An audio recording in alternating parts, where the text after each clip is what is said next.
The 1970s in America is not just a decade, it is the rhythm of childhood, full of sounds, smells, and strange textures. Back then, the days stretched slowly, and no one was in a hurry to turn off the TV after cartoons. We rode around neighborhoods without helmets, drank warm sodas, and knew we could go home when the streetlights came on.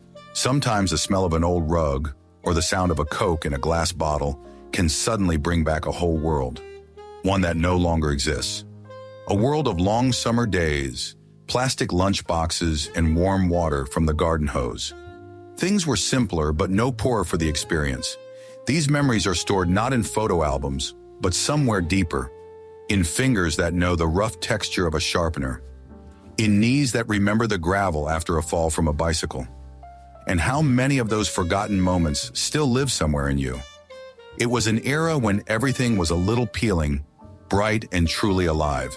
Rubberized shorts, knee-length socks, and t-shirts with simple prints. G-string shorts have always been soft and comfortable. They don't restrict movement and are easy to put on without any fasteners. The fabric was often slightly faded after many washes, and there were small holes in some places, which only added to their character. Knee-length socks were made of thick cotton with brightly colored stripes or solid colors, often white with blue or red stripes on the top edge. These socks would sometimes slide down during a game, but this was quickly gotten used to.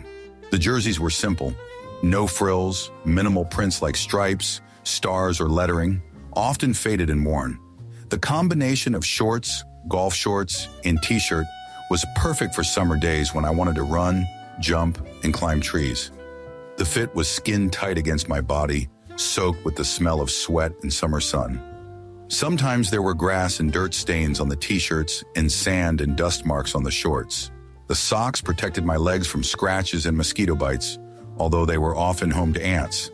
The elastic in the shorts sometimes chafed the skin, but no one paid much attention to it.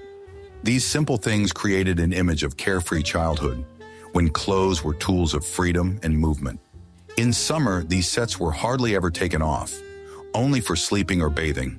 The colors faded, but the memories remained as bright and vivid as the sunny days of those years. Even after many washes, the fabric remained soft and the scuffs became a sign of the adventure's experience. Bazooka Joe, chewing gum wrapped with comic strips, and collecting inserts. Each packet of Bazooka chewing gum was a little treasure trove. Inside was a comic book insert that you wanted to keep. The comics told short, funny stories about Joe and his friends that you could watch over and over again. The inserts were neatly folded and hidden in notebooks to share with friends. The gum was sweet and a little minty, sometimes fruit-flavored. It lingered in the mouth and soothed in dull moments. The wrappers glistened with bright colors, red, blue, green, and stuck easily to my hands. Collecting inserts turned into a whole competition. Who would collect more or who would find the rarest one? Sometimes for the sake of a new liner, chewing gum was bought specially, but sometimes just for fun. Leafing through the collection, small joys and conversations about favorite characters were remembered. Inserts were sometimes used to decorate diaries or create small collages from them. It was a way to preserve a piece of childhood and share it with friends. Each packet brought a moment of happiness and a long smile. Sometimes the liners smelled a little of paper and sweet bubblegum, a smell that was forever remembered. Even years later, these little comic strips would bring a smile, bringing me back to simple joys. Sometimes there would be swaps and trades in the company of peers, where a rare insert was almost a treasure. It was one of those little pleasures that made childhood brighter and more joyful. Open windows and fans on the windowsill. There were no air conditioners, and the hot air hummed under the ceiling. In summer, the houses seemed like real ovens. The heat crept through the walls, and the only salvation was open windows and slowly rotating fans. The breeze from the fan created a faint breeze that seemed refreshing, even though the air itself remained warm. The fans hummed monotonously, occasionally emitting creaks that mingled with the street sounds, the chirping of cicadas, and the screams of neighborhood children. The open windows let in the smells of the street, the scent of freshly cut grass, grilled meat, gasoline from cars. Sometimes dust and light leaves flew in through the windows, and in the evening, mosquitoes, which had to be caught or driven away. There were no air conditioners, and everyone learned to tolerate the heat by making little oases with cold water and wet towels. The air under the ceiling seemed motionless, and the fans tried to disperse it, creating the illusion of movement. Occasionally, the light of a lantern or street lamp peeked into the room, shining through the curtains. The nights were sweltering, and many slept on folding beds or directly on the floor, trying to escape the heat. The noise of fans became an integral part of the summer sound, familiar yet annoying at the same time. The breeze from the fan was like a constant companion, a reminder that summer continues. In the morning hours, when the sun was still out, the windows let out a coolness that seemed especially precious. Sometimes in the heat, the whole family would gather on the balcony or in the shade of the trees, hoping to catch even a small breeze. This simple sound became a symbol of that time, at once tiring and cozy. Trips to the motorhome or camper with my parents. No navigation, just maps, thermos, and long roads. Trips to the motorhome or camper were real adventures. The roads stretched out into the distance, and maps with detailed drawings were on your lap, sometimes covered in drinks or crumbs. The driver, usually Dad, would keep a watchful eye on the road, and Mom would keep an eye on the map and remind us where to turn.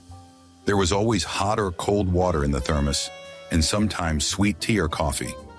The inside of the camper smelled of wood, rubber, and a little gasoline, and the creaking of floorboards and the crackling of plastic parts created a traveling atmosphere. The roads passed through endless fields, forests, and small towns where you could stop and buy ice cream. Without GPS, we had to navigate by signs, fields, and the sun. Being able to read a map was an important skill. Overnight camper stays were often at campgrounds with a campfire, where the stars seemed especially bright. On the road, we often heard music from the radio, talking and laughing. Sometimes we had to make stops to stretch our legs and get a drink of water. The inside of the camper was warm and cozy, despite the noise of the engine. Maps were kept in a special pocket, and each new place became an occasion for stories and plans. Long roads brought families together, creating special memories of freedom and travel. Some nights the light of lanterns filtered through the window, and other nights there were only the stars and the quiet rustle of the wind. These trips were a time when it seemed like the whole world was open and waiting to be explored. Parental stories of places seen in childhood added to the magic of the road and awakened dreams. Flashlights with a dim yellow light on D batteries. Flashlights on large D batteries were heavy and bulky, but they were the ones that provided the light that saved the day in the darkness of tent camp. The light was dim, yellow, barely breaking through the darkness, creating soft shadows and blurred outlines all around. Their hands quickly grew tired from their weight and often passed the flashlight to each other. The flashlight's light was so weak that even the nearest tree outside the camp remained nearly invisible. Still, it was better than total darkness, and it was these flashlights that created an atmosphere of mystery and adventure. When the batteries started to run out, the light became even dimmer and it looked like the flashlight was about to go out. The light sometimes flickered, creating a sense of life and movement. In the tents, flashlights were used for reading or talking before bedtime, but often candles or kerosene lamps were turned on instead. Humidity and dust quickly deteriorated the lamps, and sometimes the bulbs had to be changed or the glass cleaned. The long wire to the batteries was sometimes tangled and in the way. Despite their shortcomings, these flashlights were an important part of children's camping and hiking. Their light brought a sense of comfort and security amidst the nighttime nature. Often the children would sit around the campfire, eavesdropping on night sounds, and the lantern's light would become their only guide in the dark. Sometimes the flickering lights seemed to evoke the imagination of ghosts and wonders. It is with these flashlights that many memories of summer nights and first independent hikes are associated. School projectors with film and the smell of wet copy sheets. The projector in the classroom gathered all the students around it with a special sense of anticipation. When the lamp was lit, the real magic began. The film slowly rotated and the light from the projector cut through the dark space of the room. The smell of wet copy sheets used to print out assignments and notes mingled with the slight odor of film and plastic. Each movie was a welcome event, a reason to get away from studying and immerse oneself in the story. The screen on the wall seemed huge and alive, and the rustle of the film created an additional atmosphere. Sometimes the film would tear, and I had to rewind it or ask the teacher to fix it. The sounds from the speakers filled the room, and everyone sat holding their breath. Sometimes after watching, they would discuss the story and the characters, sharing their impressions. The projector was the center of attention around which the whole group gathered. The projector's light flickered in the dark classroom, illuminating faces and tables. The film sometimes had light scratches that caused small disturbances on the screen. This ritual of watching a movie left vivid memories for years to come. Each time the movie turned into a little adventure and a joy for everyone. In these moments, it seemed that time stopped and all the hustle and bustle of school faded into the background. Even the quietest students became participants in the general celebration. These were the first lessons in visual perception and collective experience. The smell of film and photocopier sheets has always remained in my memory as a symbol of school childhood. Water from the garden hose. Water from a garden hose is the most delicious water in the world, especially after a chase down a dusty street. When running down a dusty street, playing catch-up, or just chasing your friends, your tongue dries up to the point of cracking and your lips get dry and hot. Then a garden hose appears nearby, and the water from it seems like a real miracle. The cold, fresh stream burns your hands and face, but the refreshing sensation is incomparable. The water from the hose always smells slightly grassy and fresh, sometimes with a hint of metal from the nozzle. Taking sips straight from the stream was a separate pleasure, a small sip of freedom and coolness. The water wasn't perfect. There were little air bubbles floating in it, and sometimes leaves or dust came with it, but it just added to the sense of adventure. After the chase on the hot asphalt, the cold stream was a salvation. Her hands grew wet and cold, and her hair stuck tightly to her forehead. The sounds of running water, the shouts of friends, and the noise of the street blended into one endless summer day. The water from the hose never seemed simple. It was a source of life and joy. After each sip, one wanted to dip into its coolness again and again. Even when the game was over, the memory of the water remained warm and alive. Sometimes someone would turn on the hose to bathe passers-by or have mini water fights. These moments were always accompanied by laughter and delight. Water from the hose united everyone, helped to forget about heat and fatigue. It was a symbol of children's carefree summer and freedom. Huge pencil sharpeners screwed to the school wall, smelling of wood and lead. The huge metal sharpeners at school were real giants. They creaked and made noise when pencils were inserted into them. Their metal was cold to the touch, and the handle twisted tightly, as if resisting effort. The smell of fresh wood and lead crumbs filled the air, creating an atmosphere of learning. Sometimes a sharpener would stick, and I had to twist the pen several times to get the pencil sharp. Remains of wood and lead were accumulated in a special container, which was periodically dumped on the floor or in the trash. This sound, the rustling of wood and lead, brought calm and concentration. Teachers would sometimes remind me not to waste time on long sharpening sessions and just bring a new pencil. But this sharpening ritual was an important part of the school day, a moment of respite and preparation for the next assignment. Pencils sharpened in these sharpeners seemed sharp as swords and inspired neat notes. Sometimes the sharpeners became the object of observation, who could sharpen the pencil the fastest or have the smoothest tip. Small pieces of wood often fell on desks and clothes and were picked up or brushed off by hand. There was a faint odor of wood and lead in the air that was impossible to forget. Sharpeners stood in one corner of the hallway, available to anyone who needed an accurate tool for creativity and study. These sounds and smells were part of school life and bring back memories of lessons and school friends. For many, the sharpener was a symbol of perseverance and small accomplishments. Shaped erasers and almond-scented glue. Shaped erasers, in the shape of animals, fruits, or stars, were always lying on the desks, ready to correct mistakes. They were soft and smelled sweet, and the almond-scented glue would be remembered forever, like the smell of childhood. The desks were covered in tiny scratches and marks from pens, pencils, and the occasional random nail scratch. Drops of dried glue sometimes hardened into little transparent peas that were hard to peel off without damage. The erasers often broke, but they were still favorites and were used to the last piece. Almond-scented glue was brought to school in small tubes, It glued paper together and sometimes helped with creative assignments. The smell of the glue permeated hair and clothes, leaving a sense of creativity and work. The desks were covered with autographs, inscriptions, and scribbles, little signs of each student's personality. Periodically, they were stained with ink, paint, and spilled drinks. Erasers and glue, simple things, but they were symbols of school days, mistakes and corrections, small victories over difficulties. Many times these items became an occasion for exchanges or gifts between friends. The whole atmosphere of the class smelled of paper, slate, and sticky almond glue, smells that were remembered forever. Sometimes erasers were put into small collections and glue was used for crafts and cards. These objects seemed to connect children in a single space of creativity and learning. For many school children, shaped erasers were favorite accessories and little talismans. The smell of glue and the feeling of corrected mistakes reminded that mistakes are part of the path to knowledge. Milk cartons in the school cafeteria.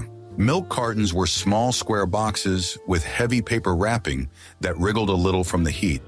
Inside was milk, often a little warm because refrigerators were far away and deliveries were made in the morning. Such boxes did not seem convenient. They were difficult to open neatly, and milk sometimes spilled on hands or on desks. The leg by which the carton was held was thin and often crumpled, and the neck did not have the usual stopper. The taste of the milk was common, but for many it was an obligatory ritual to drink it at lunchtime. Sometimes the cartons changed. Chocolate milk or vanilla-flavored milk appeared as a rare treat. In the dining room, the smell of food and fresh produce mixed with the milk aroma, creating a special atmosphere. People tried to save money. Milk was drunk slowly so that it would last until the next day. The cartons were stacked in small piles after use, and the distinctive sound of crackling paper was often heard. It was one of those small but important elements of the school day that everyone knew and used to tolerate. Sometimes parents complained about the inconvenience, but the boxes remained part of the school menu. The taste and smell of milk from those times remain a sign of childhood and school days. Games in the yard without adults. Freedom reigned in the yard. Adults hardly interfered, and children themselves made up the rules and followed the order. The game red light, green light forced everyone to be attentive and fast, to catch the moment of stopping and moving like little dancers. Simon Says was a game of listening and precise execution, where commands required concentration and smiles. Often the rules changed on the fly. There were new conditions invented by the children, and there was no point in arguing. There were no losers in these games, only fun moments and collective enjoyment of movement. The yard became an arena where laughter, shouts, and stomping of feet could be heard. Sometimes there were small quarrels, but they were quickly forgotten and everyone became friends again. Lines and circles were drawn on the asphalt with chalk, marking boundaries and areas for games. Sometimes children from neighboring houses joined the games, increasing the number of participants and creating new teams. Adults watched from their windows, rarely going outside. Sometimes new games brought from school or camp would appear in the yard. Each day was like a small celebration of movement, joy, and laughter. These games taught friendship, patience, and understanding without words. Indoor underground playrooms and homes. Underground playrooms were true refuges from the heat and weather. Dark, cool, and cozy. Carpets on the walls muffled sounds and created a sense of privacy, turning the room into a small world. Chain lamps glowed with a quiet yellow light, softly illuminating the space. Darts hung on one wall, and dart throwing became a competition where everyone wanted to show off their marksmanship. Sometimes the rooms were filled with the smells of dust, rubber, and old things, making them especially homely. There were board games and books on shelves available to anyone looking for company and entertainment. The play space was covered with soft rugs that were comfortable to sit or lie on. The sounds of laughter and conversation rarely traveled beyond this room, creating an atmosphere of secrecy and special companionship. The walls were decorated with posters and children's drawings that told stories of the past. The light from the chain lamp wavered slowly, reflecting in the eyes and creating cozy shadows. Here one could hide from the hustle and bustle of the day and immerse oneself in a world of games and fantasies. Time stretched slower in the underground rooms, and every moment seemed meaningful. They were places that one wanted to return to again and again, even when he grew up. Saturday morning cartoons, with cereal like Lucky Charms in my pajamas, sitting on the carpet in front of the television set.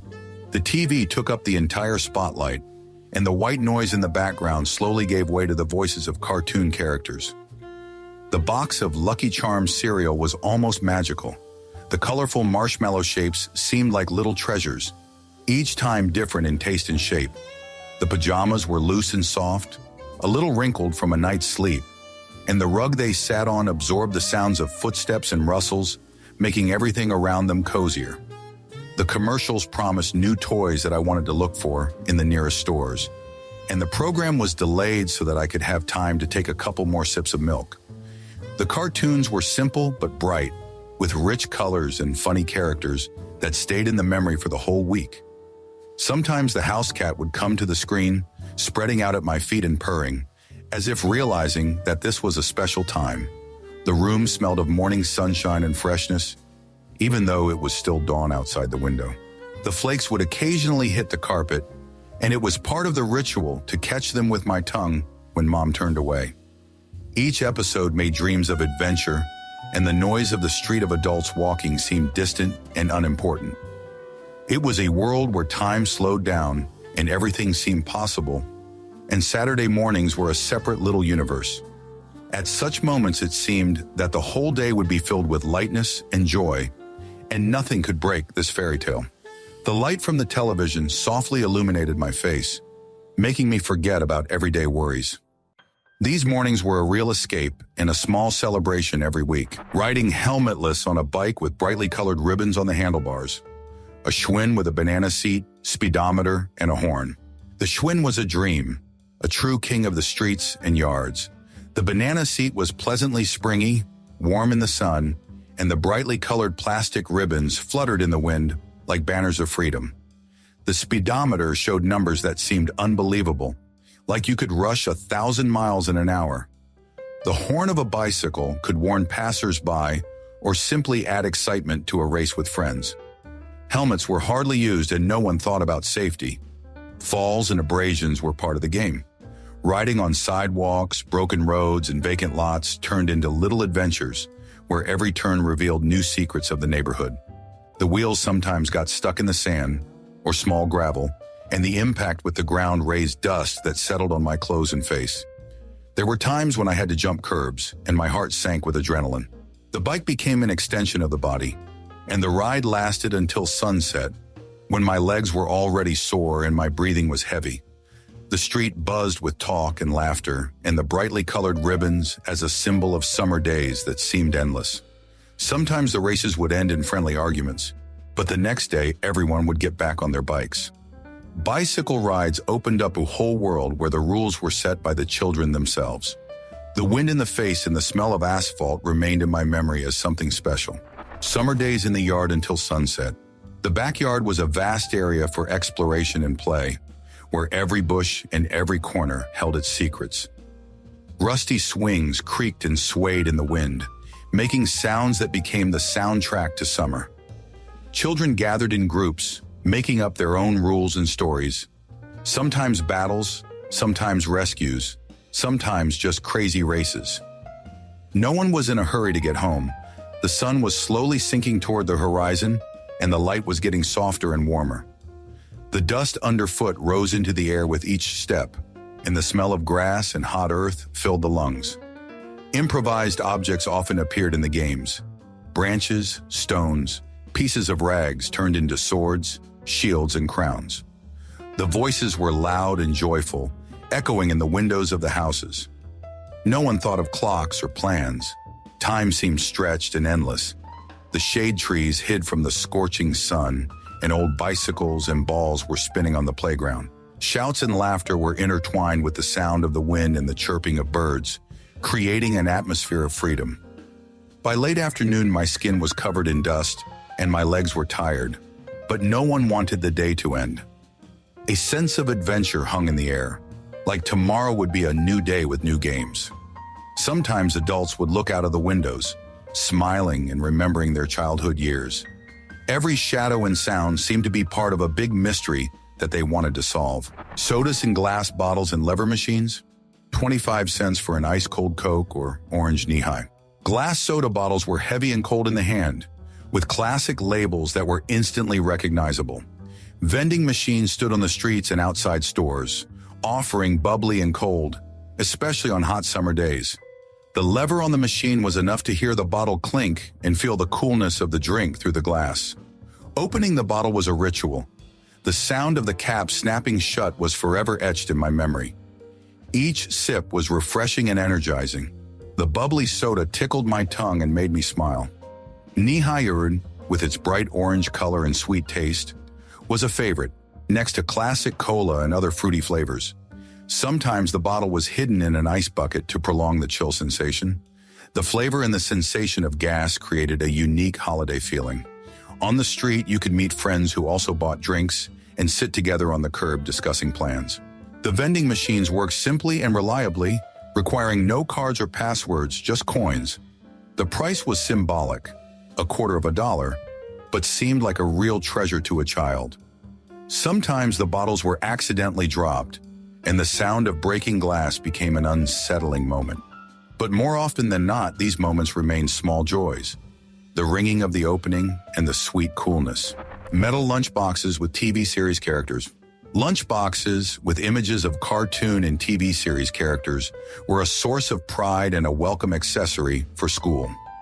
The metal was cold to the hands and the paint sometimes peeled off, telling of years of use. Inside, there was always a thermos filled with hot chocolate or soup that kept warm, but the lid leaked a little, leaving little stains on the box. Every lunch was like a little ritual, opening the lunchbox and pulling out sandwiches, apples, and sometimes sweets. The aromas of the food mixed with the smell of metal and plastic, creating a unique school snack atmosphere. Sometimes the box was so full that the lid had to be pressed down to close. It was easy to carry thanks to the handle that fit snugly in your hand. At recess, friends would gather, discussing what was in the lunchbox and exchanging goodies. The metallic sound of opening it caused anticipation and excitement. Hidden in the lunchbox were little notes and stickers, souvenirs of friendship. And despite the smudges and small dents, the lunchbox was an important part of school childhood. Plastic pools in the backyard. Small, inflatable pools stood on the lawns, filled with sunny water that heated up quickly. The water smelled like a mixture of sun, rubber, and sometimes a slight odor of chlorine if it was added. Jumping into the pool was accompanied by splashing and laughter, and the feel of the warm water on your skin was both pleasant and relaxing. Sometimes the water would get murky from sand and blades of grass, but that didn't interfere with playing and splashing. There were often towels, flip-flops, and abandoned toys lying around the pool. Kids would catch the splash and have little competitions. Who could splash higher? Who could stay underwater longer? The air was filled with the smell of hot summer and sweet fruit eaten in the backyard. After swimming, my skin was slightly sticky from the water and the sun. My parents sometimes sat nearby, not interfering, only watching with a smile. The water in the pool became the center of attention and a reason to meet friends. In the evenings, the pinkish sunset reflected in it, creating a special mood. The plastic pools were a symbol of summer, little oases in the hot days. Long pile carpet, shag carpet. The carpet was soft and thick, like a small forest underfoot, and every time it sank under the weight of footsteps and falls, toys, small figures, cars, and constructors easily fell through the pile and disappeared for hours, sometimes searching for them for hours, shining sunlight through the carpet or slipping fingers deep into the thickness. Buttons, small coins, and other small things were constantly lost in this thick ocean. The carpet was a meeting place and playground where children gathered, playing and discussing their finds.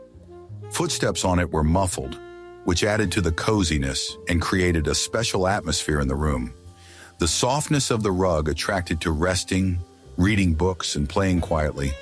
The sounds of falling and moving around were muffled, as if in another world. Sometimes forgotten treasures or old notes were found under the carpeting.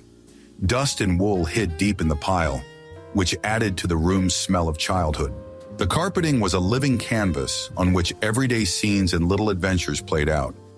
This place knew many stories and held the memory of the past. Everything that surrounded us in those years was filled with a special warmth and simplicity that is now difficult to convey in words.